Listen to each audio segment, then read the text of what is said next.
Hello, hello, Kathleen. How are you? Hi, I'm good. How are you guys? Great, Very good, really very good. great. So So excited happy to to be have here. you. Thank you for having me. Thank you for coming. We just before we started, Agris and I were having an interesting conversation about the things that you go through in life and how just we were talking about how people get stuck, right? Like how they keep repeating the same things over and over and over in their life. And the whole reason why they come to a life coach or any kind of an authority figure or a teacher is because there's a part of them that knows that their life could be different or it should be different, but yet they keep repeating the same cycles over and over again and they can't figure out like what's wrong. And Agris and I love this conversation because we always talk about like when things are really bad, right? Mhm. It can only mean there's the potential for things to be really good. And so I hope in this conversation somehow we can figure out how we bridge the gap between like just really painful life experiences to, you know, really great life experiences. So what do you think? You want to go into it? Yeah, I love that. And you actually made me think of something I had said to a friend years ago. It was, some people meet God standing up. For me, I usually need to be flat on my back. Mm, And so I love what you're saying. There has to be sort of a gray area. Like you don't have to, right? You don't have to get off the elevator in the bottom right, right. floor. So yeah, I love it.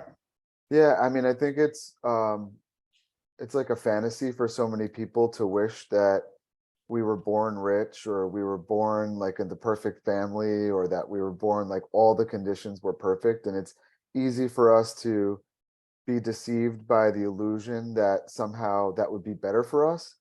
But I think as we get older, we realize, especially in the work that I've done personally, that I'm grateful for it all. I'm grateful for all the crappy things that have happened in my life because I'm now experiencing the opposite of that. And like the amazing thing about it is that when you go through a process like that of transformation, where you're going through it yourself, um, it gives you so much more power and control because now you know that even if that did happen again, it would never be as bad. So, like for example, if you built $1 billion corporation and it went bankrupt overnight, like they might take your business and they might take your cash, but they can't take your experiences away from you. So you probably would be up and running within 6 months and you'd probably be like halfway back to whatever you created because it's those experiences that have gotten us to the point in the first place. So and a big thing that Agris and I were talking about was fear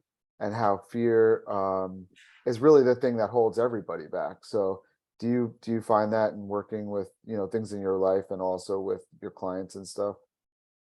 100%. I think fear personally, as well as with clients that I've worked with, is essentially the root of everything. And what I found to be interesting is fear of failure is one thing, but I have come across a lot of people who fear of success was actually, prominent, which you wouldn't think, right? You would think, why would anyone be scared of success? But if that internal dialogue that you were raised with or just kind of infiltrated your life, that internal dialogue is, I don't deserve this, I'm not good enough, then that fear of success could really inhibit you just as much as the fear of failure, I think, I found. Yeah. So why do you think that is? Do you think it's because, like, from what you were just saying, if you don't think you're good enough, right, and you do become successful, is there a fear that like somehow you're going to be exposed or things are going to like somehow take a turn and be worse? Like, is it because it doesn't match up with that limiting belief that we have from childhood that we don't deserve wealth, success, happiness, love, any of those things? Yeah, I think, yes, all of that, but I also think it has to do with sometimes the people we surround ourselves with. Hmm. Right? You become like the 5 people you spend the most time with. And I Right. think, at least with clients I've worked with, there's this fear that they'll almost be ostracized Like, who are you to be? You know, if you've grown up in a relatively, I don't want to say regular, but like regular family or whatever, where no one really stepped outside the box and no one really had, you know, big ambitions. When you become that person who does, there is this sense of fear of who do you think you are? Right. You know, I've heard one guy had told me, you know, he went back to a family reunion and it was like, and everyone kept saying, oh, here's the big shot. Here's Mr. Big Shot. And it was a little bit uncomfortable. So I think that might have a little piece of it. You know, who am I if I don't have my people around me? Yeah. Yeah, that actually makes a lot of sense. I'm thinking about like how when you're even in your own family, like that's, you know, the extended family, but I'm thinking if you, let's just say you want in the beginning love and attention and affection from your parents, right? So they're really like the most important for most of us in the beginning of our life, like because they're the ones that are taking care of us, right? And if our parents have a certain model of the world, you know, and how they show up and how they would want us to show up, well, maybe that's like a very narrow-minded vision. And then if we grow bigger than that vision, there's that fear of like, well, what if they stop loving me or they stop accepting me, or you know what I mean? Because I don't fit into that vision, you know, like it's because I'm thinking even with my own life, when you have conversations with people you really care about, and you can tell just by the conversation that they're just like, you're like, wow, you're still thinking about those things, like you're still upset about things like that. But there's a part of you that loves that person so much and you're almost afraid to like argue with them or not agree with them. Do you know what I'm saying? I know exactly what you're saying. I find it in my own life. Sometimes I call it like jumping back in the mud, you know, things you've sort of healed from or, you know, come a long way with. And then when you speak to certain people, that's your comfort. You sort of jump back in the mud. Like, can you believe mom did this? And, you know, dad didn't, you know, show up for all my games. And yes, you sometimes, and I think awareness is everything. So catching yourself like, okay, I'm just doing that again. I'm jumping back, I'm reverting back. But yeah, 100%. I like that, jumping in the mud. Yeah, I will jump in conversation as well. I like that you mentioned that about being in the box, right? And stepping out of the box. And some time ago, I had that interesting vision about the box, because many people like, oh, go out of the box. And I was like thinking, how is it to go out of the box? And then I got this vision. It was like, imagine you are like a orange and you are placed in the box and you are like, okay, I see the box and that's all I see. But then somebody take you out of the box and put you on the table. And then it's like, oh, all I can see is another box, right? It's like, it's another box. Like, let's say that's the room now, but it's another box. So we are tend to put ourselves all the time in the box. But then I was like, okay, so what does it mean, create out of the box? I was like, okay, put me back in the box. I'm orange. And then you take the box and need to take and crush the box.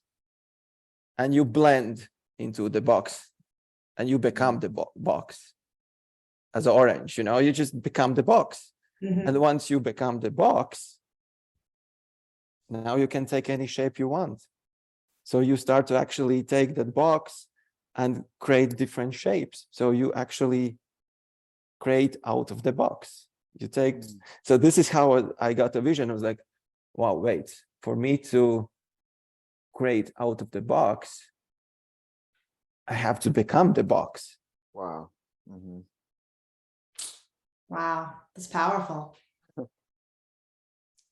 So Go ahead. Kathleen, with all that in mind, what are some of the things that you recommend for someone that wants to, well, for example, go to that family reunion or that party or something, and maintain their own some sense of like self-identity or whatever they've created, that sense of power within from where they are, and also bond with other people. Like, what do you like, what kind of advice do you have for people that, because it's also like we don't know how to do it, so we just avoid those situations, you know? Mhm. But then we long to be around those people at some point, right? And then we have this sort of like internal conflict because we don't know, like, how do I need to show up for this person so that it doesn't damage the relationship and also keep my identity intact at the same time?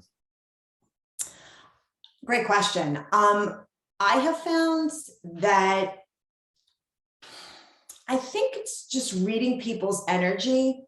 So I've had a lot of like, so you walk into the room, and for the most part, a lot of it's like surface conversation, right? And anyone who's doing what we do, the surface conversation is just dreadful, right? You Mhm. just can't even, you want to dig deep. Like the deeper, the better. Right.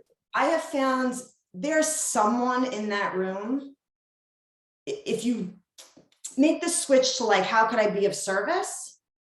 Right? And you Yeah. find somebody in that room who maybe just reading off their energy, maybe a really good conversation. I mean, it doesn't have to be super deep, but Mhm. somebody who you could help. Right. I think that makes the situation just not, I don't want to say tolerable, but it could really make it enjoyable. Mhm. Where you find that one person. I was recently at a party recently. I think it was back in January, and I didn't want to go. I knew it was going to be a lot of, chit chat and whatnot. And I ended up going. And I found this one person who I've known for a few years, and I really like her. She's really warm and has great energy, but we never really had any in-depth conversation. And she asked me a question and she just started opening up. I kind of just gravitated to her, like energy wise. And I said, and she was talking about her job and she's not really satisfied. And she said, I started to read your book, and there's a lot of talk about like finding your passion or whatnot. So she was like genuinely asking. Mhm. And we got into this like 30-minute deep conversation. Like, what do you really love? So that's what I found. So in all those circumstances, I try to find, how could I be of service? Try to find someone who I can read off their energy, that may want to have a nice conversation and maybe dig a little bit deeper. And I go from there. So that. Yeah, that makes sense. I feel like that's been working for me too, kind of the same thing, and not being like afraid to say this is what's going on in my life right now, even if it's not like, oh, and then I got this and then I'm doing this and my son's like just hit 7 home runs yesterday. It's not really about like putting my best foot forward. It's really being vulnerable enough to put my sometimes my worst foot forward. And I feel like in like when I make that decision, and sometimes it's not even like outwardly, it's just a mental decision. And then people who I gravitate energy wise, like you were just saying, they usually kick off the conversation like, I can't believe I'm telling you this, but blah, blah, blah, blah, blah. And it's like, oh yeah, I know exactly what you're talking about. And then you leave that party or that event or whatever feeling like, I'm so glad that I went. It's a totally different, it's weird, and it's almost becomes contagious because then someone else walks over at some point. They're like, what are you guys talking about? And then it changes from like where we're all boasting, to we're all being vulnerable. And all of a sudden, I mean, recently I had this happen, and I grew up with a core group of guys like since we were little kids. And I could not believe we spent a couple days together because one of my really good friends' dad passed away. And I couldn't believe the conversation got so deep. And like, it was over the course of a couple days, so there were a lot of little like pockets of conversation and stuff. But it blew me away how little we actually knew about each other, and we grew up together. And like, as one person would start to say like, oh yeah, and this is what happened, and this is what happened, like I'm like, how did I not know that? How did I not know that about you? Like it's just, it blew my mind. And actually, I left the weekend saying, I don't even miss these people who I thought I missed so much, because I didn't even really know them. I'm excited to get to know them on a completely different level. And so that's, I feel like, looking at relationships from a whole different like perspective. I love that. I couldn't love that more. Similar situation. So there's 4 of us from our early high school days. So going back to 13, 14, and we've all, gone through life, and who's been married, divorced, kids, jobs, everything. And we still make it a point to get together. So we got together for our dinners. And it's funny you say that, because as the years have gone on, the conversations really have gotten so much deeper and so much. And one of my friends, it's funny, there's a lot I didn't know. I just looked at her as this super strong, confident, just has everything good going on, and had a little bit of a rough childhood that I didn't know. And so yeah, I think people are yearning for this. So it's funny, you said somebody popped over, hey, what are you talking about? Like, that's no coincidence. Right. That's someone who's yearning for something more than talking about kids' sports. Right. Right. But if I can add, I like that how we find those deeper things within, right, with other people as well. And I like that you mentioned that you always felt that that person comes out in certain way to you, but it turns out it actually so much more. And I think this is where we come to that fact we start conversation with the fears. And in fact, if you see someone really confident, and it always comes out like this, that way, it means that person has a deep fear inside to fail, to not be accepted. So he created that about themselves. So you actually know that there is always other side of anyone. Yeah, it's like peeling the layers of an onion. Yes, it really is. It's just we're so layered. And this is, I think, where it comes from, that state of fear, and anyone who overcomes that, like fear of failing the business. Oh, I will not start the business because I am fear to fail. But if you already sense that feeling of failing, it means you have to build a business, because you already experienced that somehow, either through your parents, in your previous lives, or whatever, that failing process. So that's why you are afraid from that. But actually, it's actually to keep your intuition high, to go and explore this, because you finally are ready to build from that. So this is how I perceive those fears. It's like, because it's literally, if you look in that human body, fear comes from intuition. It just gives you intuition how to approach certain situations. It's just intuition. Yeah.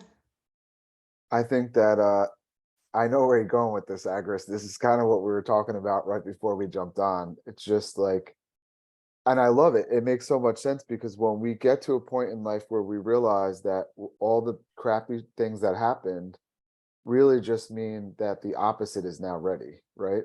And how do we know that? Because now we're wired, right, with all the things that could go wrong, right? Like all the missteps, we've gone through them already. And so we're going to avoid them, right? Like, you only have to step in the puddle once, before oh, that's a puddle. My foot gets wet when I step in it. So next time I could just hop over the puddle, And so if we've already had these experiences, then now we're pre-wired. And that's what you're saying is intuition, right? Like, that's basically what you're saying is like, it's a sense of knowing, and the knowing is coming from experience, correct? Yeah, it's like, if you think about intuition, it's literally, you look at animals, right? They already know from where it comes, what they become alert. Right. It's like, oh, this is happening. I know how to avoid this. Perfect. It's good that you are wired, alerted by that. Right.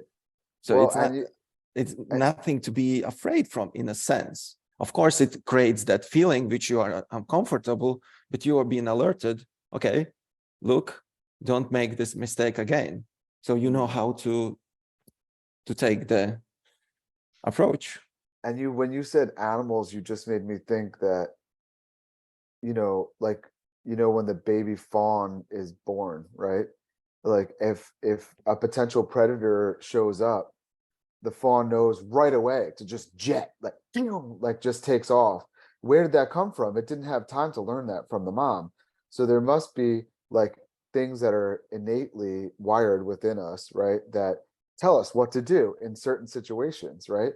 So I never thought of intuition like that either. I always thought about it as this like crystal ball type psychic phenomena, like with mystical, beads in the background, patchouli oil. But no, maybe there's like a scientific aspect to it, right? Because it's information or insight that's stored within ourselves that helps us to navigate certain life situations. Of course, that's all it is. We I always always, want to make that something Yeah, mystical. yeah. I always think about, I tell my kids this too. I think about a tsunami. If a tsunami is about to hit, there's not one animal. They're all gone.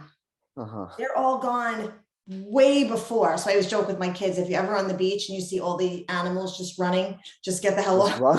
of the beach. But not that we really have to worry about that here in New York. But yeah, it's that instinct. There's nothing, you can't explain it. We've all had it. I actually have I have a pretty cool instinct story. Mhm. I was going for a job interview. God, this was like, I don't know, 25 years ago. And it was in this part of town called, it was a town called Farmingdale. And I pull up and there was this like big parking lot. And it looked like a very shady area. There was some houses that looked like abandoned, not the greatest area. But on the main strip was where I had to go for the interview. So I get out of the car and I start walking towards the main strip. So here's like the shady houses, here's the parking lot, and I'm walking. And I just had this overwhelming feeling, get out of here. Get out of here. Don't know, it was the middle of the day. It's not like it was late at night. There was no creepy people around me, nothing. But I really wanted to go to this job interview. But my instinct was like, get out of here. Got back in the car, drove away, didn't think much of it, just thought, wow, that was kind of weird. The following day, I'm reading the Newsday, which is a local newspaper, and it talks about how yesterday in Farmingdale, there was an attack, and a man was attacked by 3 giant dogs. And he was in a parking lot and he was airlifted. He made it to the top of the car and he was airlifted out of there. So I look at the address and I'm like, wow, that's really weird. I look at the time. I'm like, yep, that was when my interview was. This was right before that, literally right before I got there. This man must have been airlifted. I saved the article because the last line of the article, I have the chills even saying it, said the dogs retreated into the vacant home. Police are trying to get these dogs. So when I was walking down that block, those dogs were in that house. That's insane. Crazy. So your That instinct, just something tells you to, or it doesn't always have to be the negative, right? If you right. get that great feeling like this way, go towards this, start that business, do Right. your podcast, like that great feeling, run with it. Right. Oh, I love this. It's amazing example. It's and my question is to you. What do you think? Where it came from?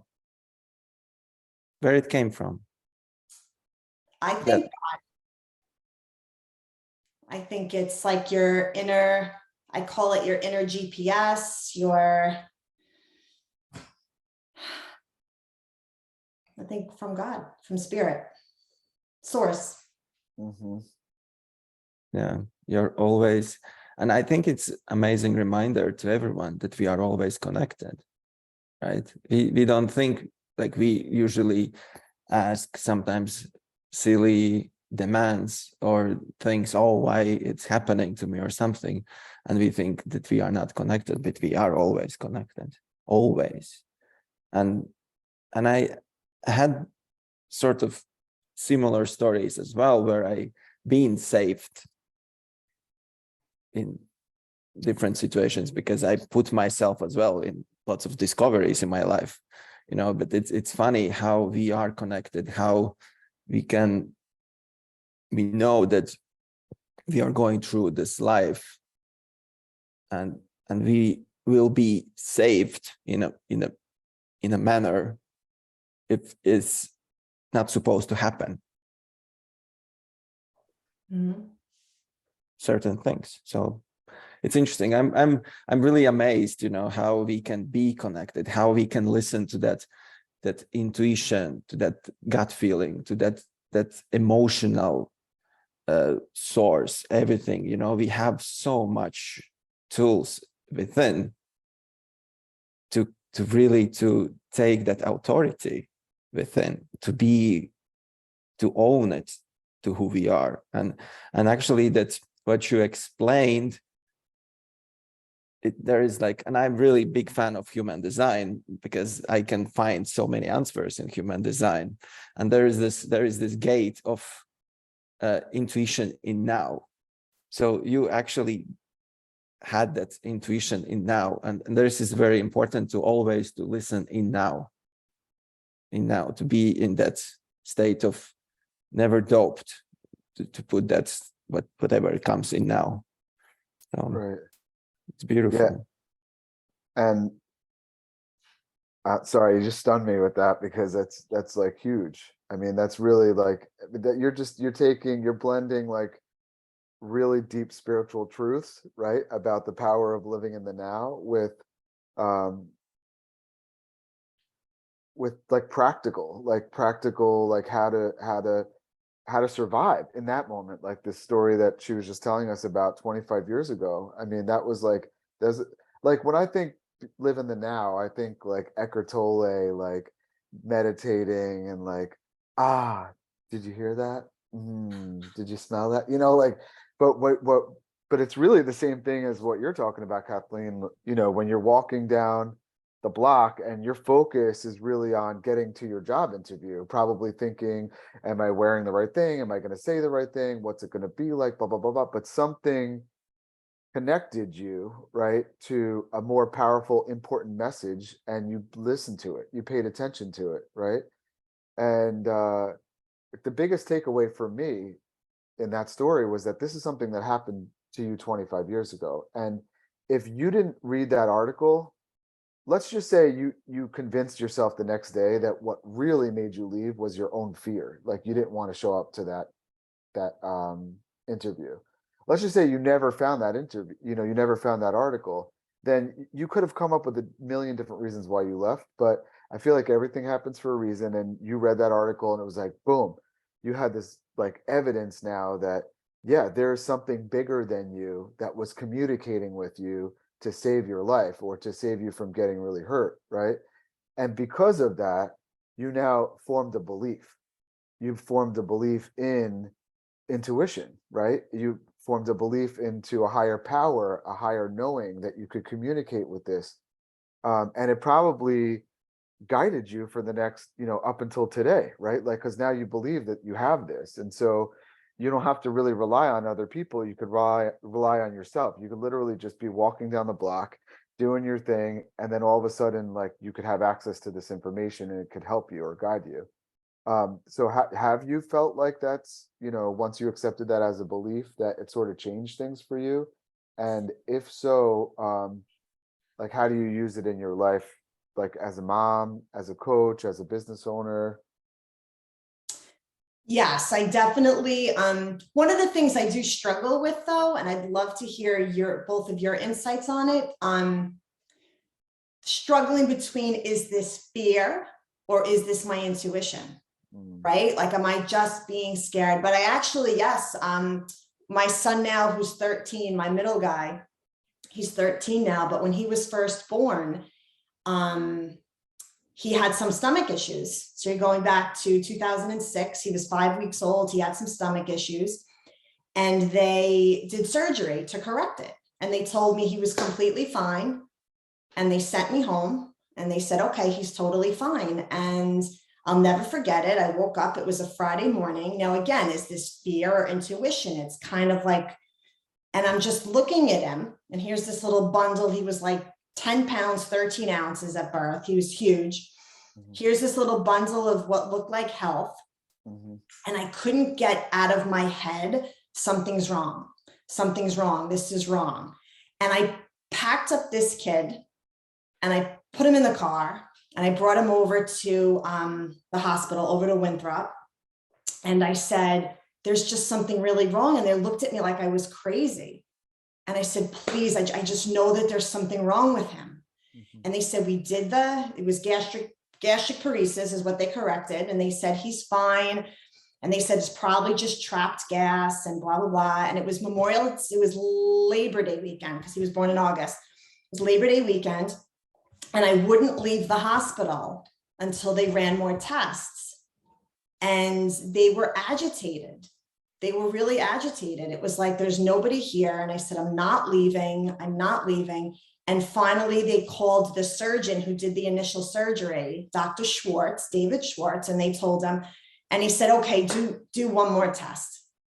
Because he was still throwing up green. There was some signs. This wasn't just totally, there was some signs things were, and I'll never forget it. And they put him and they strapped him to a board, and they give them the test where they put the dye down the stomach, and it gets all the way down. And as soon as it gets to the stomach, it completely stopped.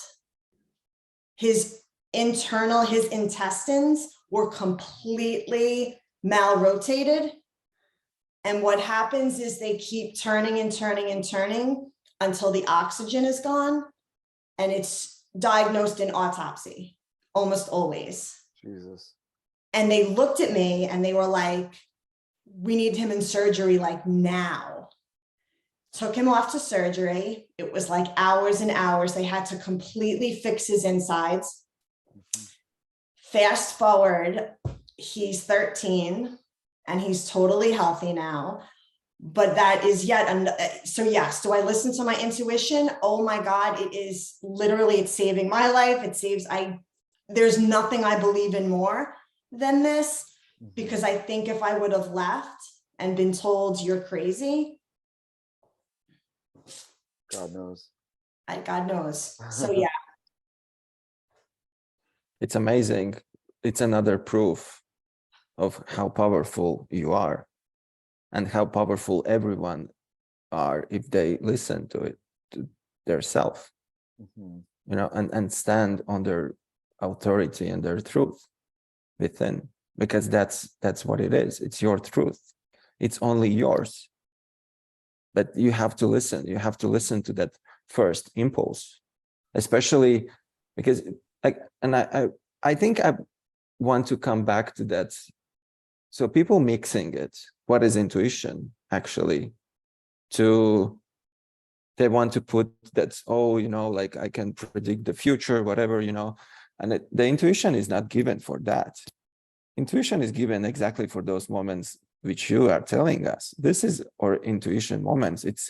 And if you think intuition could be also that maybe it doesn't seem big thing right now in this moment, how I took this decision, but it shapes all your path forward for survival. It's always about survival. I totally agree. Think about how many times have you ever been driving and maybe you're totally distracted, and then just all of a sudden you look up at that exact moment and you hit the brake, and it's like life, right? Life happens in seconds. How different if you didn't, so little things like that. And I do believe I love psychic mediums. I've always loved them for as long as I can remember. And the really good ones that I've been to always talk about our spirit guides and how, we come down, we're given these spirit guides. And I completely believe in that. I think it's just that little, like, look up, turn this way, just little things like that that are just guiding us to be okay. Yeah. And I think that question that you bring up is something that we hear all the time, right? Agris, like that, it's like the $1 million question of when is it intuition and when is it our ego? Like when is it our intuition and right? Don't you feel like that comes up even in our mentorship program? It's like the number one question that everyone has. But I feel like maybe it's a question that comes up because it doesn't really have an answer because it shows up so differently for everybody, you know, like for some, like in, so for example, that was a maternal instinct, right? Mhm. So it was like, and again, like Agar said, to his point, that's survival, right? Like your son's survival was dependent upon your instinct because he obviously knew something was wrong, but what the heck is he going to do about it, right? Like he's a little baby. So there has to be like, to me, it just shows us how incredibly perfectly designed we are, that like a baby, you know, knows something is wrong, but depends upon the mother to act on it, right? And so it really like his welfare and his survival depended upon your ability and to accept your own intuition. Like a lot of people would have walked out of the hospital as soon as they're told like, no, there's nothing wrong here, you know? Or they even like I've heard stories where they run like every test in the book, but except for one, you know what I mean? Like, no, like we don't even need to run that because all of these check out and then the baby goes home with the mom. And then 2 days later, things are like infinitely worse, you know, like it's like things have gotten so much worse. To me, it's just like, that's why we're having this conversation. And that's why Agris and I started this podcast, because we're so blown away at the unbelievable intelligence of the human body and the mind. And we love trying to understand what we don't yet understand, right? Like what we're not aware of, and how like learning certain things can help us to live a completely different life. I mean, you can't be not in tune to this stuff and live a successful life. You just can't, because if you were not in tune to that instinct, right, to that intuition, something bad could have really happened. And I feel like that could happen all over the place, like in every aspect of our life. I totally agree. It's funny. I write a gratitude list every morning, and even though you're not supposed to repeat them or whatever, so the one that I always add to the list is I am so grateful for my awareness. I can't imagine everything you just said, Mark. Like, I can't imagine going through, although sometimes it's appealing, let's be honest. We know those people who are like blissfully unaware and just happy, and sometimes it's appealing, but usually not. But just completely closed off to this. I Right. can't even imagine if I didn't see the little synchronicities. So yeah, I'm grateful for awareness. Well, it's funny that you said that little piece about, you know, sometimes we fantasize about being blissfully unaware, but the truth is you and I and Agris, we could never live that. It's not part of our human design, because we would never be able to help the people that we help. We would never be driven to have these conversations, to put together a podcast, to write books, to be available for people in coaching sessions and mentorship programs and the courses and all the things that you create. You would never create any of it if you were coming from a place of being blissfully unaware, because the second somebody came to you and was like, I can't get along with my husband because he's in, you know what, and my kids are driving me up a wall, and you were just like, you know, like just like smiling and looking at them, you know, cross-legged, like, that's okay, you know, like, no, that's, how are you helping them? You can't. You have to be like, you have to get down in the trenches sometimes, right? And be like, I know what, you know, I know what you're talking about. I know what you're going through right now. Maybe not like play by play, but like on an emotional level, I understand that I was somebody that suffered from anxiety and panic attacks for like 8 years of my life, crippling panic attacks. And so when I, you know, meet someone for the first time and they're like, yeah, I struggle from, you know, with anxiety, like, holy shit, I can't imagine like a worse thing. I really can't, because I remember when just trying to get through a social interaction was literally the hardest thing of my life. Or like, you know, just trying to not feel like I was going to die of a heart attack in my own freaking bed was the hardest thing of my life, you know. But somebody who's never gone through that, they would never even know how to help somebody like that. And sometimes helping someone is like showing up and giving them the tools and the guide, you know, and the structure and the what do you call it, strategies, right? Because obviously there's things that you can do like meditation and things like that. And sometimes it's just being able to like hear them, see them, like feel them, like what's going on. That's a big part of it.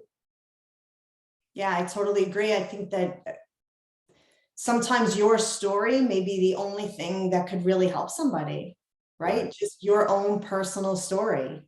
They have hope Right. that it could at least get better. They Yeah. see you and, you know, they know there's a chance. So yeah. Those stories are definitely the antidote, right? Like that's really the healing is in those stories, and it's been like that since the beginning of time. And the funny thing is, like Agris and I, we love having these crazy, like lofty conversations about consciousness and like different planets and different levels and dimensions and vibrations and frequencies, and like we just keep like getting more and more excited, and then we have to come back down to planet Earth, you know, because at the end of the day, we're in the human body, we're having a physical experiences. A lot of us are married, we have children, we have jobs, we have neighbors, we have employees or clients, and it's like all those conversations and all that, as much as we love it, it has to boil down into something that we can actually integrate, you know, into our life. Right, Agris?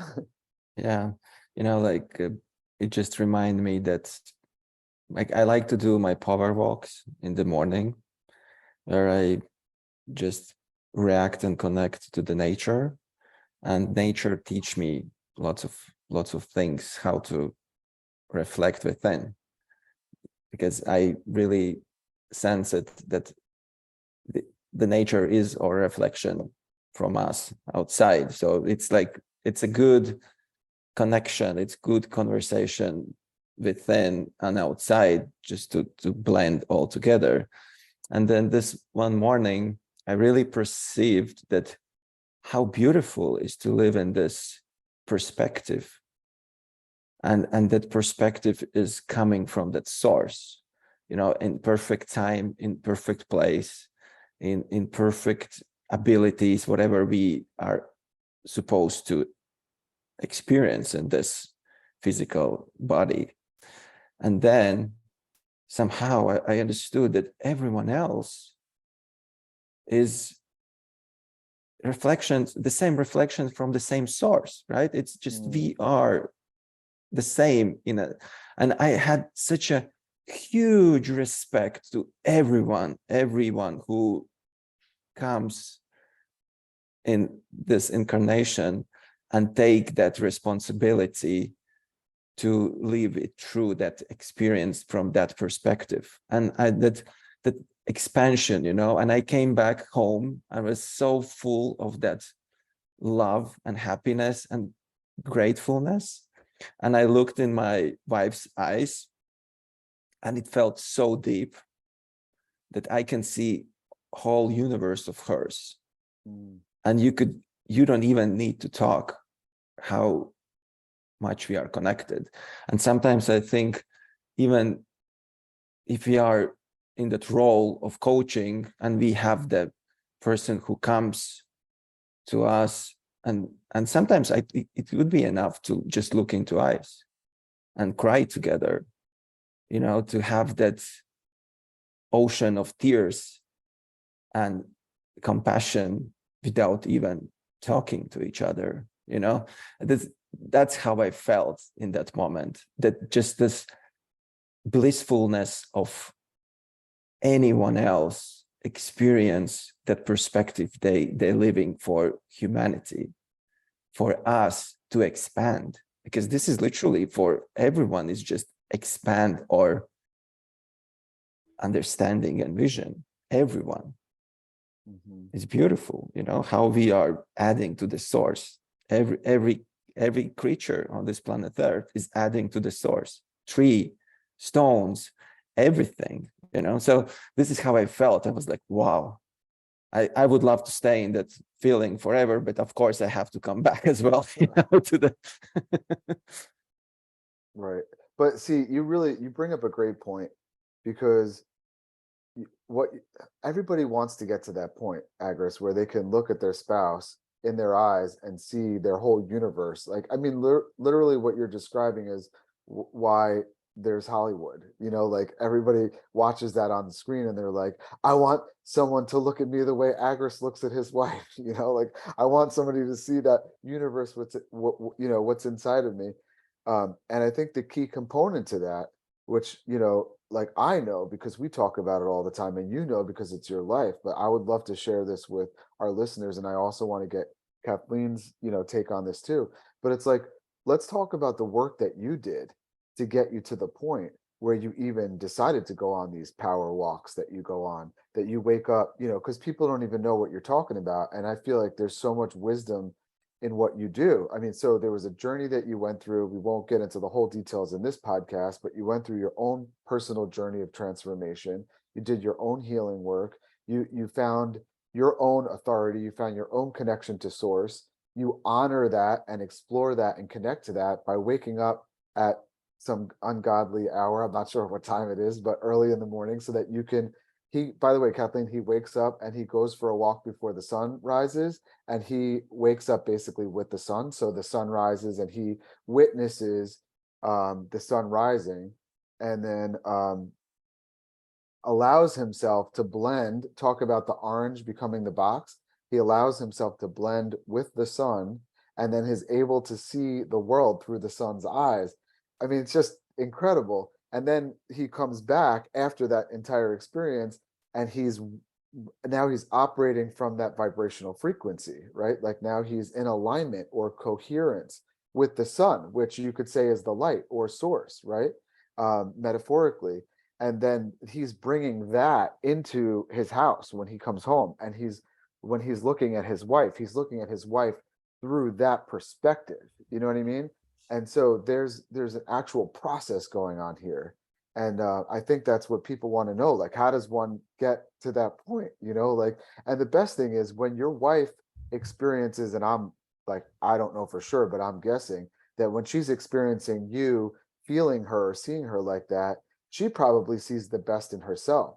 She's feeling, when you're loving her from that perspective, she's feeling a love that she probably like wakes up an incredible love within herself. So it's like, and so my point is that you have to take personal responsibility for who you are, what's going on in your life, heal those parts of you that you need to heal, make that connection to source or whatever you want to call it.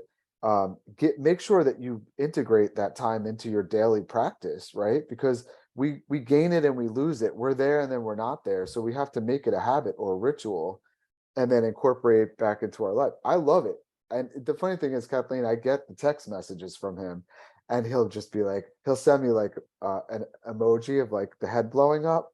And I'm like, okay, here we go. Like he's going to start firing away. Like, I better get my coffee and like listen, because it's always going to be like this barrage of like, and then the universe told me this, and then the universe told me that, and then I'm like, holy shit, like, and because then I come at it, I'm always trying to like boil it down to like, how can I integrate that into my life? So I'm like, all right, so do you mean this? Because I was actually kind of thinking this, and then we kind of like play with it like back and forth until it becomes something that we're both happy with. You know what I mean? Like how, because to me, it always has to make sense to me, or else I'm just like, huh? What? Like I have to figure out how that works into my life. And I joke around with my wife because she always says, and I've told this to Agris before, I love having these like lofty ideas and visions and moments and mystical experiences. And Kate is always like, wait, so why should I care? Like, how does this affect me? And I'm just like, I have to kind of work with that and figure out, yeah, why does that matter? Like, how can I offer you that information in such a way where it helps you? So I'm going on and on because I'm super excited about what he's talking about, but I guess it leads up to my next question for Kathleen, which is, I know that you are a big proponent of this, right? You're someone that believes in keeping yourself in alignment so that you can be a magnet to kind of the things that you want in life. So tell me, what's your philosophy or your procedure for getting yourself into alignment?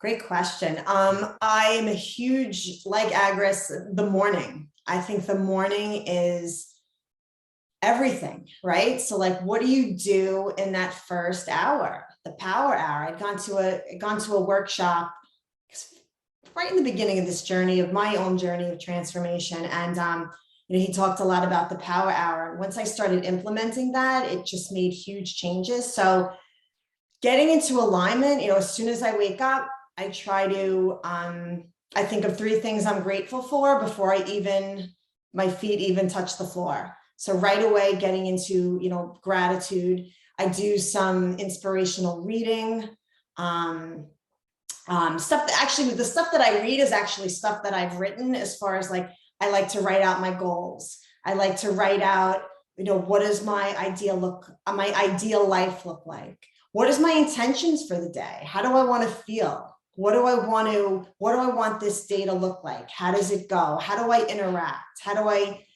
help somebody? How am I good with my kids? So yeah, that morning, that first hour, just getting myself, and the mornings that, let's be realistic, there's days that maybe I slept in or whatever, and I'm kind of shot out of a cannon. Mhm. Those days go so differently. And I feel like, I'm up, I'm making sandwiches for the kids, I'm agitated, and it's crazy how quick it can happen, if I don't take that time. So, yeah, being in alignment and feeling good, I think it helps me. It helps everybody around me. It helps, the people you live with, the people you interact with. So yeah, I never thought to, I love that though, the thought to like go for a walk outside. Mel Robbins, who I love, I listen to her a lot. She talks a lot about that. Like, I think she keeps her sneakers right next to her bed, and she gets up and she'll go for a walk in the morning. So that's no coincidences, right? That's 2 people in the same week telling me the same thing that's working for them. So I should probably listen to that. But yeah, definitely same thing. Morning, power hour, feeling good. Awesome. This morning was interesting because I live in California, obviously, so it's lots of sun. And this morning I went out, like, oh, there is no sun. So how, and there it's gloomy, so you cannot see far away. And usually when I go on my walks, I see the mountains in the background, and it's just beautiful, all the nature. And I noticed that, oh, it doesn't matter that there is no sun, birds are singing, so they don't care. So why would I care, first of all, right? That I don't see the sun. Second was like, okay, I don't see so far away, I don't see all those mountains, but this is where I go within, and actually I know that the mountains exist. So I don't need to always see them. I know it exists, right? Then, okay, I don't see the sun, but sun is always within as well. I can close my eyes and get this light on me if I want. So those realization, actually, I would say this is where creativity starts, when you don't see things, but you can connect back within for those things. And those are those days when we feel that the mood is down. Oh my gosh. Actually, those are the days where you become most creative.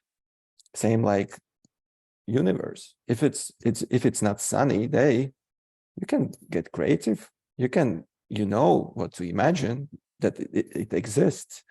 It's so many of those realizations comes from different perspectives, that it's always so amazing. And for me it was like, oh wait, all this water is in front of my light, because in a sense it is a water. It's water. Right.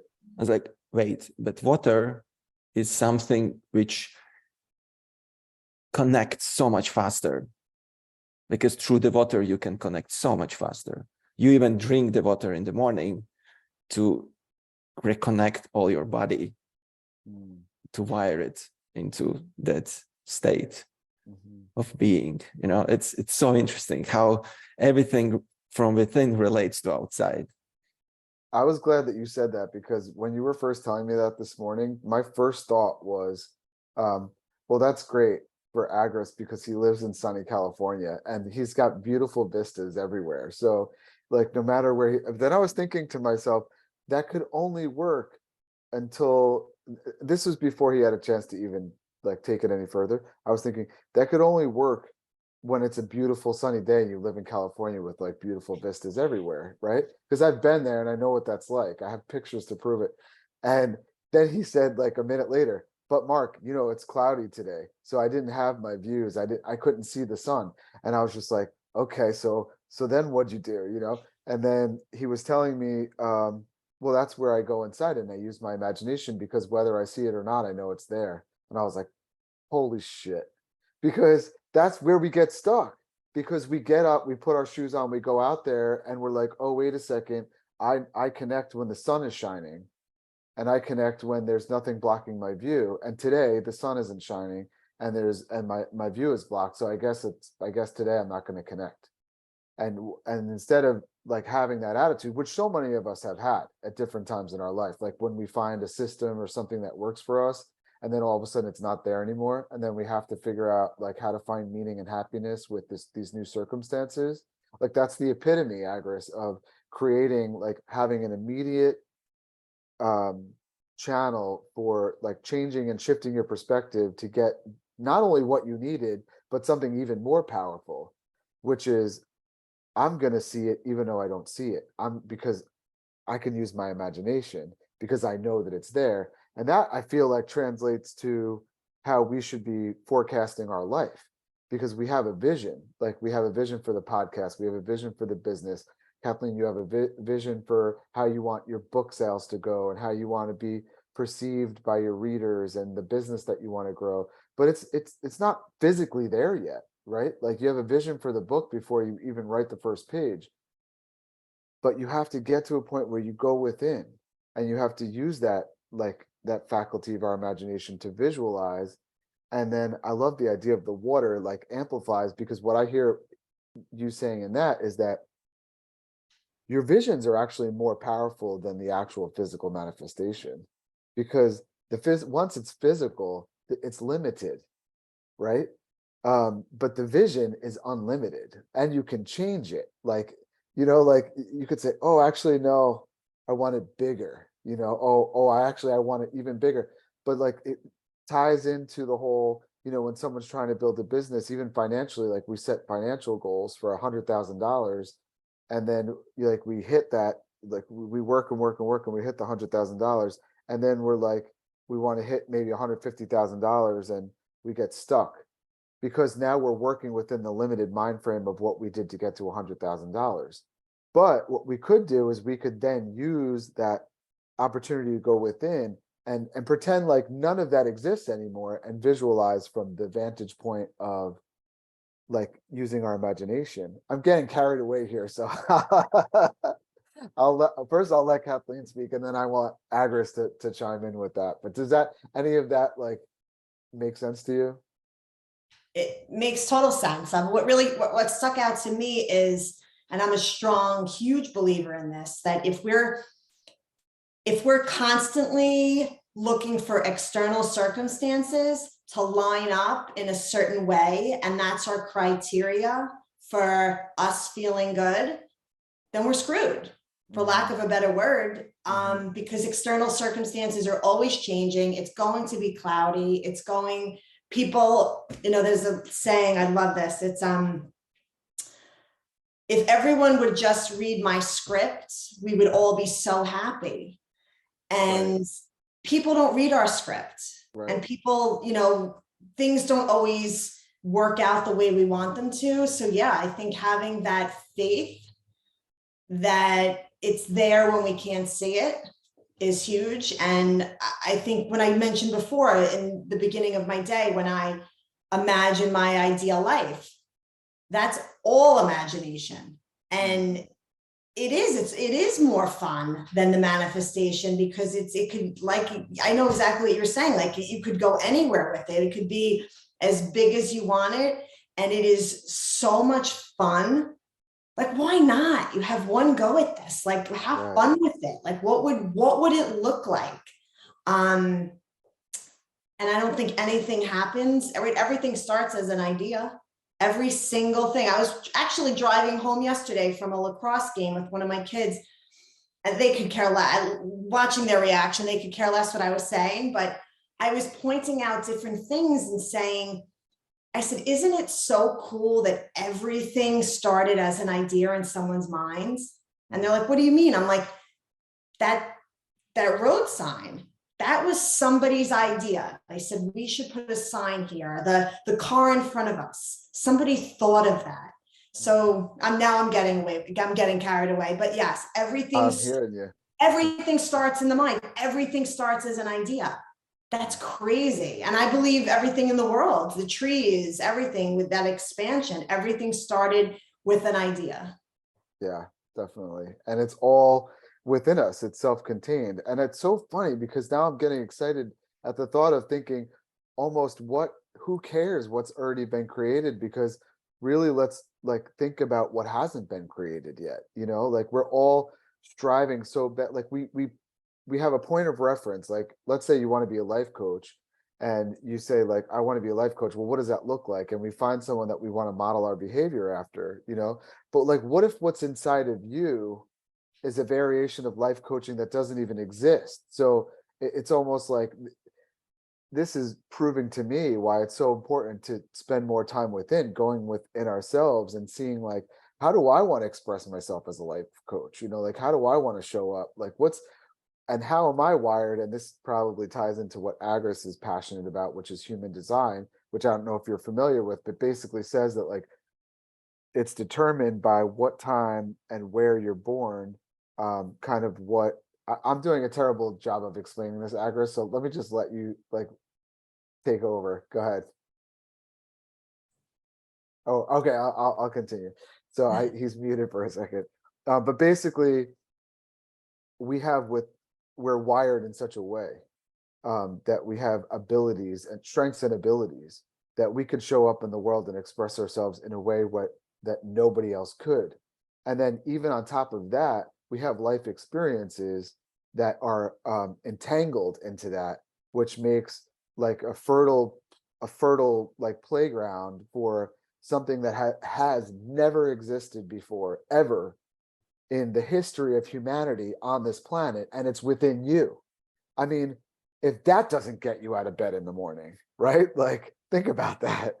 And like, you should be excited and you should want to be like, kids, like, do you realize what this means? Like, and of course, they're going to look at you and be like, come on. I get the same thing from my kids all the time. Like, they don't know what they're going to get from me in the morning. They don't know if I'm going to be annoyed because no one's getting their what together to get, or if I'm going to be like, you guys, I just had this amazing download. You need to understand we all have Christ consciousness within us. And they're like, Dad, first of all, I asked for an English muffin with cream cheese and you put butter on it. I'm like, no, you don't understand, So, because that's the thing is, if this is your life, if this is what you choose to do, if you choose to open yourself up to these ideas, to expand your consciousness, to allow yourself the ability to connect to these amazing ideas and then take them and like somehow embed them or entangle them into that, like who you are, like how you show up in the world,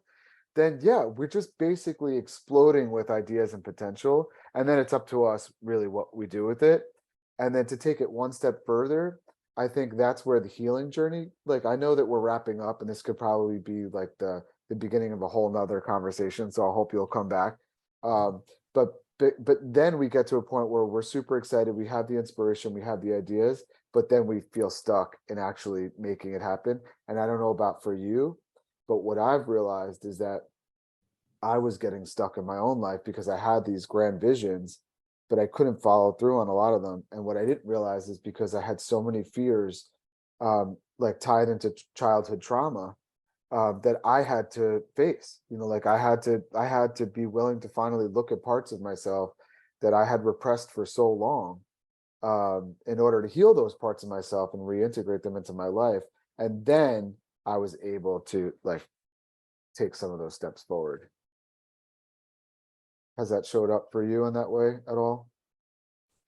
Yes, actually. Sorry, I muted. My landscapers came and I was like, oh, no, wait. You're good. I'm like, You're can they good. hear them quiet? Nope. Yes, all of it. You know, what really struck me, what you said with like childhood trauma and that just being so necessary to heal that, I think, to do any of this work, right? Because if not, we're just sort of, you know, that inner child or unhealed inner child is largely running the show. And Right. I lived like that for a long time, you know, that, you know, things that happened, stupid stuff. I'm not even, I shouldn't say stupid because at the time it impacted me. You know, maybe being left out, and you see how it plays out as you get older. And Yeah. with those unhealed parts of you are left unaddressed, Right. I think they come out in so many ways. It's almost unbelievable. Right.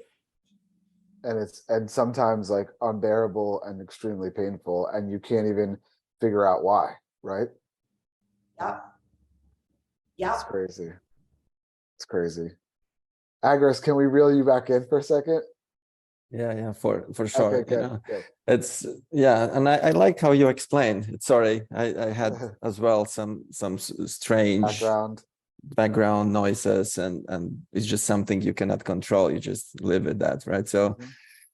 yeah, I think we had them like this. We wrap it up. We are over our time, and I think we could talk more and more about many things, and I hope Kathleen will come back to the podcast. I hope you enjoyed this conversation, and it was a lot of us this time. We like you can see we get excited about something and then we cannot stop, you know, so that's why we can keep talking about things. And you've been amazing, you know. It's so nice to meet you, and I hope we will talk so much more.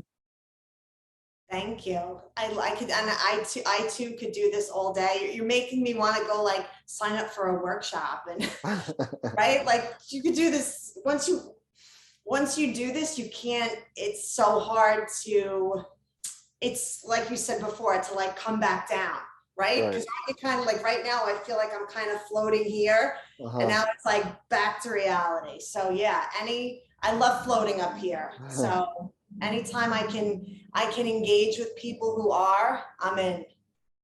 Awesome. So real quick, tell us where we can find your book, and like if there's anything else that you want to mention before we head out. Sure. So my book is on Amazon, Creating Happiness. Other things I'm working on, I am still doing my coaching. I am starting a consulting business actually, which is something I've wanted to do for a while. And it's more geared towards, I have a lot of sales experience. So I'm kind of taking my sales experience and I am intertwining that with my mindset training and how I'm calling it the sale starts when you wake up.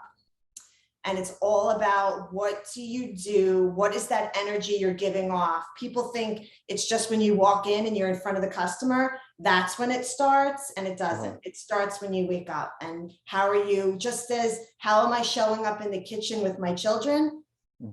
How am I showing up at work? How do we show up throughout the day? So I'm excited.